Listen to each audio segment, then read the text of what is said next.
Hello friends, welcome to our channel CITS Institute. Please subscribe our channel, share and like. Today discussion about cyber attack and we will discussion types of cyber threats, its types, basic information, how will identify, how to do secure your data from threats. तो first of हम बात करते हैं कि मतलब कि ये types of threads तो कितने प्रकार के मतलब कि थ्रेड्स होते हैं। तो सबसे पहले बात आती है ये कई प्रकार के होते हैं, जैसे कि वायरस है या फिर एडवेयर्स होता है, होस्ट ट्रोजन्स हैं या फिर स्पाईवेयर्स एक्सेट्रा। इसी के अलावा कुछ मतलब कि साइबर अटैक्स होते हैं, जैसे कि fishing, password attack, SQL injections और पासवर्ड अटैक के अलावा हमारे एसक्यूएल इंजेक्शन के अलावा डीडीओएस होता है, रनसमवेयर या ड्राइव अटैक। तो ये चीजें किस प्रकार से हमारे सिस्टम को इन्फेक्टेड करती हैं तो उसके बारे में हम जानेंगे। तो इसके बारे में बेसिक इंफॉर्मेशन की बात करते हैं। जो हमारे टाइप्स ऑफ साइबर अटैक है, इसमें हमारे सिस्टम के अंदर जैसे वायरस होता है तो ये क्या करता है कि हमारे सिस्टम की जो फाइलें होती हैं उन्हें डैमेज करता है और सिस्टम की स्पीड को स्लो करता है। इसके अलावा ट्रोजन हॉर्स जो हमारे सिस्टम के मेलवेयर्स को डाउनलोड करता है और इसके अलावा सिस्टम में स्पाईवेयर्स जो होता है उसे भी हिडनली एक्टिवेट करने के लिए एक्टिवेट करता है। और इसकी जो एक्टिविटीज वो होती है वो सिस्टम की जो भी एक्टिविटीज करते रहते हैं हम बैकग्राउंड के अंदर, जो स्पाईवेयर है वो हमारी सिस्टम की इंफॉर्मेशन को डिटेक्ट करता है और डेस्टिनेशन सिस्टम तक इसको पहुंचाता है। इसी प्रकार के कई हैकर्स भी हमारे को इंटरेस्टिंग ऑफर देकर सिस्टम को स्पाईवेयर भेजते हैं और स्पाईवेयर के द्वारा वो हाईजैक करते हैं। अगर हम बात करते हैं कि जो हमें स्पाईवेयर्स भेजे जाते हैं हाईजैक करने के लिए, उसमें जैसे मेन रनसमवेयर है। तो रनसमवेयर एक अटैक है जो हमारे सिस्टम के अंदर इंपॉर्टेंट डेटा को चुराने के लिए किया जाता है और ये बैकग्राउंड के अंदर काम करता रहता है और डेटा की प्रॉपर्टीज को मॉडिफाई करता है, जिससे डेटा ब्रेक हो जाता है। इसी के द्वारा हैकर्स हमारे सिस्टम को एक्सेस कर पाते हैं और पासवर्ड वगैरह पे अटैक करते हैं या पासवर्ड वगैरह चुराते हैं। तो अब बात करते हैं कि हम इसको आइडेंटिफाई कैसे करें। अगर हमारे सिस्टम के अंदर अटैक हो जाता है तो उसको आइडेंटिफाई कैसे करें। सबसे पहले बात आती है कि सिस्टम के अंदर अगर कोई, मान लीजिए हमारे सिस्टम में कोई वायरस आ चुका है तो हमें पहले उसी की पहचान आनी चाहिए। वायरस हमेशा EXE फाइल के अंदर रहते हैं, एग्जीक्यूटेबल फाइल्स होती है उनमें स्टोर करते हैं और ये हमेशा जैसे फोल्डर होता है हमारे आमतौर पे, उसकी एक्सटेंशन है जो एग्जीक्यूटेबल में चेंज कर देते हैं। तो इस प्रकार की एक्सटेंशन अगर आपको नजर आती है तो आपके सिस्टम में उसको आइडेंटिफाई कर सकते हैं और उसको ओपन नहीं करें प्लीज, इससे हम उसको सिक्योर कर सकते हैं। इसके अलावा कई बार हमारे को स्पाईवेयर्स जो होते हैं वो एक आम फाइल से थोड़ा डिफरेंट नजर आते रहते हैं, जैसे उसके पिक्सल्स हाईलाइट होते रहते हैं, या हम उसको आइडेंटिफाई कर लेते हैं कि अनवांटेड थिंग्स आपको सिस्टम में जैसे लगती है तो आप उसको मतलब जो आमतौर पे फाइलें होती है उसको थोड़ा डिफरेंट लगे तो आप उसको एक्सेस नहीं करें या उसको मतलब किसी प्रकार का उसे आप एक्सेस करने के लिए उस पर क्लिक नहीं करें, ताकि हमारे सिस्टम के अंदर उसका कोई भी इफेक्ट ना हो। दूसरा है वायरस, जो ट्रोजन या स्पाईवेयर जो भी सिस्टम के अंदर जब भी होगा तो हमारा सिस्टम स्लो हो जाता है, तो हमें यहीं से आइडेंटिफाई हो जाता है कि हमारे सिस्टम में कुछ ना कुछ गड़बड़ है।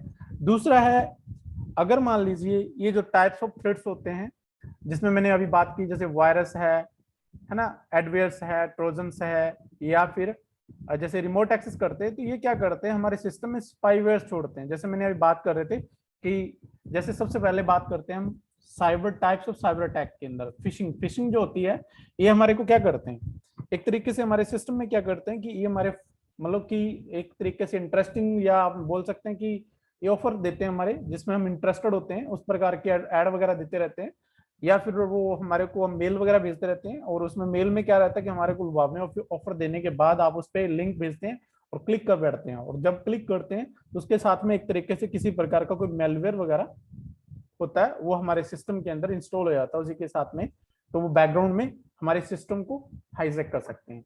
या हम ऐसे कह सकते हैं कि अगर मान लीजिए बात करते हैं कि फिशिंग के द्वारा आपके सिस्टम पे अटैक हुआ, उसके बाद में अटैकर क्या करता है हमारे सिस्टम के ऊपर, उसे एक्सेस कर लेता है। तो उसे एक्सेस कैसे करता है अगर बात करते हैं तो, जैसे मान लीजिए हमारे पास ये क्लाइंट है और ये सर्वर है। जब भी आप सर्वर पे आप किसी प्रकार की रिक्वेस्ट भेजते हैं तो हमारा सर्वर हमेशा IP एड्रेस के द्वारा आपके सिस्टम की इंफॉर्मेशन सेंड और रिसीव करता है, क्योंकि जब भी हम किसी वेबसाइट को एक्सेस करना चाहते हैं, जब भी सर्वर पे जाते हैं तो सर्वर पे कोई भी जो भी वेबसाइट का डोमेन टाइप किया जाता है वो आईपी की फॉर्म में सर्वर तक पहुंचता है। तो हमारा जो सिस्टम है उसे हम क्लाइंट के नाम से जानते हैं, तो इसे हम सोर्स भी बोल सकते हैं, और जिस जगह पे जा रहे हैं हम उसको डेस्टिनेशन बोलते हैं। परंतु main in the middles attacks जो होते हैं, जिसको हम हैकर्स बोलते हैं, वो हमारे सिस्टम में क्या करते हैं कि वो मिडल के अंदर ही हमारे सिस्टम में मतलब कि आईपी को स्नूपिंग कर लेते हैं। दैट मीन्स क्या होता है कि हम उस आईपी को हाईजैक कर लेते हैं एक तरीके से। तो अटैकर क्या करते हैं, उस आईपी एड्रेस को, आईपी एड्रेस जो होते हैं दो टाइप्स के होते हैं, जैसे एक तो प्राइवेट होता है और एक पब्लिक होता है। तो प्राइवेट का मीन्स हो गया कि आप प्राइवेट पे आप जब काम करते हैं तो हमारे लोकल नेटवर्क के अंदर काम करते हैं, परंतु जैसे आप वाइड एरिया नेटवर्क या इंटरनेट पे जाते हो तो आपका आईपी पब्लिक में कन्वर्ट हो जाता है। तो पब्लिक आईपी पे ये क्या करते हैं कि उसके ऊपर स्पूफिंग करते हैं। स्पूफिंग का मतलब क्या होता है कि उसके ऊपर आईपी को क्या करेंगे, वो हाईजैक करके अपने सिस्टम तक लेके आएंगे और वहां से उसके बाद में सर्वर को सेंड करेंगे। इससे क्या रहेगा कि फर्स्ट टाइम तो वो पूरी पूरी सर्विस आपके वहां तक जाएगी, उसको एक्सेस करवाएंगे, परंतु जैसे ही वो सेकंड टाइम डेटा अपनी तरफ रिसीव होता है वो अपनी तरफ हाईजैक कर लेते हैं उससे। क्योंकि उन्होंने क्या किया कि जैसी रिक्वेस्ट गई उन्होंने उसको एक्सेस किया, पहले सीधा भी जाने दिया और फिर उसको एक्सेस किया। तो इसमें क्या होता है कि सिस्टम हमेशा, हमारा सिस्टम जब भी एक दूसरे से बात करता है तो उसको हम बोलते हैं 3-वे हैंडशेक्स। मतलब कि रिक्वेस्ट भेजता है और रिक्वेस्ट जो होती है वो सर्वर या डेस्टिनेशन तक जाती है, और जब वो डेस्टिनेशन तक जाती है तो हमारा सिस्टम में क्या होता है कि जैसे ही उसको पता लगता है कि हैकर को कि किसी ने हमारे मतलब सर्वर पे रिक्वेस्ट भेजी है, तो वो सिस्टम के अंदर बैठ के, क्योंकि आपने पहले से उसने क्या हमारे सिस्टम के अंदर फिशिंग के द्वारा आपके सिस्टम को एक्सेस कर रखा उसने, तो उसी एक्सेस से वो अपनी पूरी की पूरी इंफॉर्मेशन को कलेक्ट करके आपके द्वारा भेजी गई जो भी रिक्वेस्ट है उसको मतलब कि हाईजैक करके, उसका सेशन हाईजैक बोलते हैं उसको, वो आपके सिस्टम पे ले लेगा और अटैक कर देगा। इससे क्या होगा, सर्वर को ऐसा लगेगा कि ये जो रिक्वेस्ट है वो आपके कंप्यूटर में ना आके कि वो हैकर के कंप्यूटर से आई है, तो सिस्टम को वो जो सर्वर है या जो डेस्टिनेशन है वो जब वापस डेटा सेंड करेगा तो वो डेटा हमारे पास ना आकर वो मतलब हैकर के पास में जाएगा। तो हैकर क्या करेगा, उसे वापस जब हमारी फॉर्म को भेजेगा तो अपना जो भी इंफॉर्मेशन है वो हमारे को भेजेगा, और उस इंफॉर्मेशन के द्वारा वो क्या करता है, एसक्यूएल इंजेक्शन जिसे हम बोलते हैं। एसक्यूएल इंजेक्शन क्या होता है कि हमारी जो भी वेबसाइट भेजी गई है उसके साथ में मेलवेयर्स भेजेगा, जिसके द्वारा हम जो भी की स्ट्रोक्स डालेंगे उसके अंदर एसक्यूएल इंजेक्शन का मतलब होता है अपने डेटाबेस को क्रैक करेगा, और डेटाबेस को क्रैक करके वो अपनी जो भी इंफॉर्मेशन जो भी आपने डिस्ट्रीब्यूट डिनायल्स ऑफ सर्विस जिसके अंदर बोला जाता है कि हमारी पूरी पूरी इंफॉर्मेशन एक तरीके से बहुत ज्यादा सिक्योर रखी जाती है, वो भी डिस्ट्रीब्यूट कर लेगा और उसकी भी सर्विस को अटैक करके रिसीव कर लेगा। तो ये क्या होता है, इसको ये बोल सकते हैं कि हमारी जो पूरी पूरी वेबसाइट है उसको जितनी उसकी स्क्रिप्टेड है, या आप वेबसाइट बोल सकते हैं, या आप ईमेल है, या फिर आप फेसबुक या किसी भी चीज पे काम कर रहे हो, तो वो पूरा पूरा पासवर्ड वगैरह और उस पर अटैक कर लेगा। तो इसी के द्वारा ये सारी की सारी चीजें करता है। तो इससे बचने के लिए हमारे पास बहुत से मतलब कि सिस्टम्स होते हैं जिसके अंदर हम इसको बचाया जा सकता है। इससे बचने के लिए हमारे पास क्या है कि हमारे सिस्टम के अंदर सिक्योरिटी जो होती है उसे हमें अप टू डेट रखना चाहिए। जैसे कि फायरवॉल सिक्योरिटी है या वायरस थ्रेट, जो भी हमारे थ्रेट्स होते हैं उनको प्रोटेक्शन करने के, तो सबसे पहले हमारे विंडोज डिफेंडर है उसे अप टू डेट रखें और हमेशा सिस्टम को स्कैन करते रहें, ताकि हमारे सिस्टम के अंदर जब भी कोई, अब जैसे मान लीजिए लास्ट डेट कब स्कैन हुआ, अपडेट कब हुआ, तो इसका ये सारी इंफॉर्मेशन, या स्कैन कब किया था मेरी इनपुट, ये सारी है। तो यहाँ पे जैसे आप स्कैन ऑप्शन में जाएंगे तो यहाँ पे देखिए full scan, custom scan, Windows defender, offline scan. तो मतलब ये ऑफलाइन भी रहता है। कई बार क्या होता है कि हमारे सिस्टम के अंदर पेन ड्राइव वगैरह या अदर डिवाइस लगाने से भी वायरस आ जाता है। अभी क्या होगा कि जैसे मतलब अगर हमारा ये काम नहीं करेगा या फिर मान लीजिए आपका फायरवॉल ऑफ है, तो इस सिचुएशन में हमारे सिस्टम के अंदर वो क्या करेंगे, स्पाईवेयर भेज के और सेंड करके और हमारे सिस्टम के अंदर इंस्टॉल कर देंगे और वो डेटा को डिकोड कर लेते हैं। या फिर आप जो भी की स्ट्रोक का मतलब होता है जैसे मतलब कॉमनली आप टाइप करते रहते हैं, तो वो आपको रिमोट एक्सेस करके आपके सिस्टम की पूरी पूरी इंफॉर्मेशन क्रैक कर लेते हैं, और क्रैक करने के बाद में वो अपने सिस्टम को पूरा पूरा एक्सेस ले लेते हैं या हाईजैक कर लेते हैं। जैसे कि उन्होंने मान लीजिए आपके सिस्टम में रैनसमवेयर भेजा, तो आपकी पूरी पूरी फाइलों की प्रॉपर्टीज मॉडिफाई कर देगा, और आपको जब नजर आएगा तो आपको डेटा उसमें बिल्कुल ही नहीं मिलेगा। आपकी उसकी जो प्रॉपर्टी साइज है वो लगभग 0 KB या 10 KB या 20 KB हो जाएगा MB/GB से, क्योंकि वो क्या करते हैं कि हिडनली क्रैक करके डेटा को पूरी प्रॉपर्टीज को मॉडिफाई कर देते हैं और उसको कंप्रेस कर देते हैं।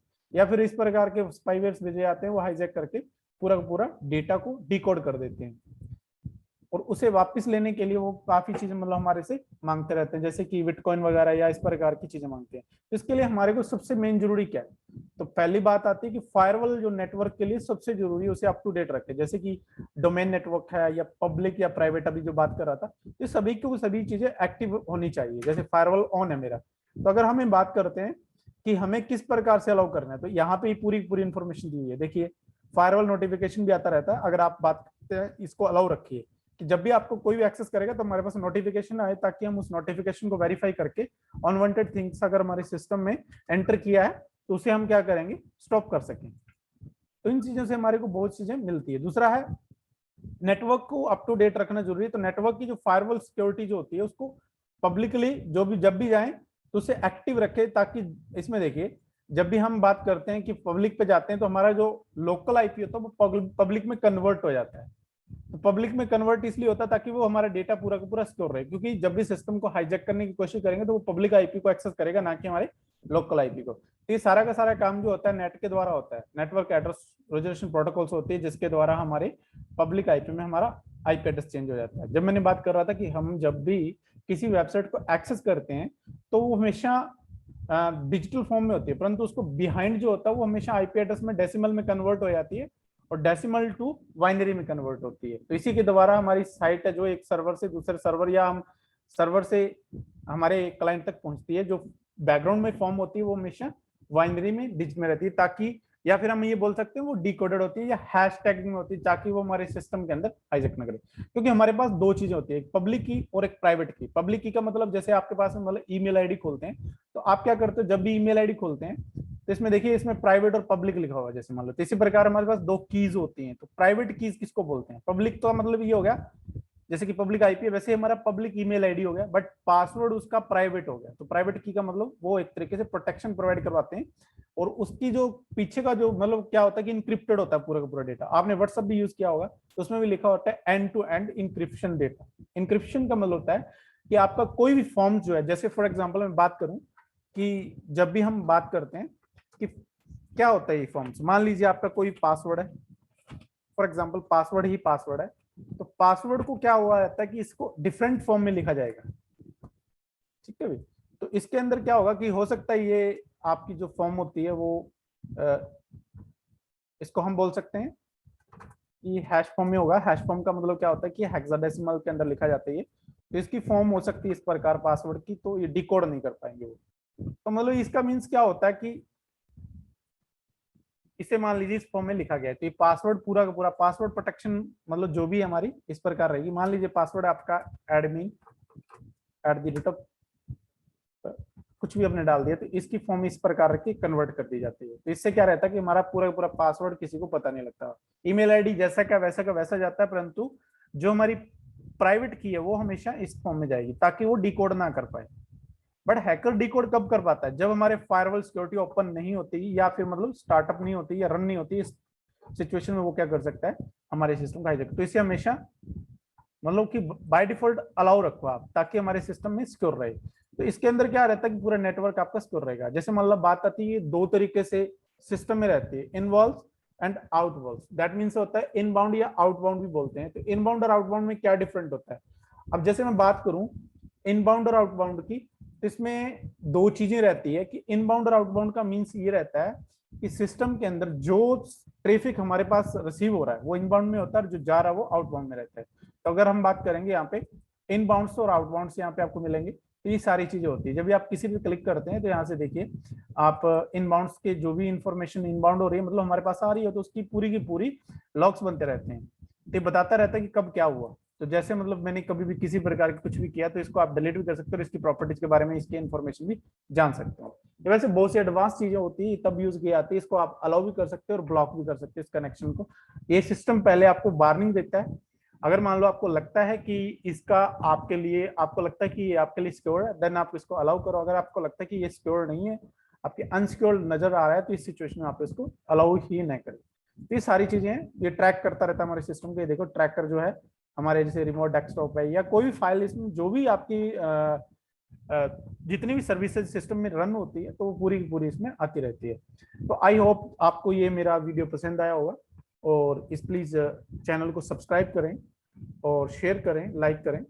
और अगर मतलब इसमें हम आपको लगता है कि कोई आपको मिसअंडरस्टैंडिंग है या किसी प्रकार की कोई एरर्स नजर आती है तो प्लीज हमें सब कमेंट में लिखें, ताकि हम उसको जो भी हमारे पास लगता है कि करेक्शन करने लाइक हम उसे करेक्शन करेंगे। Thank you for watching.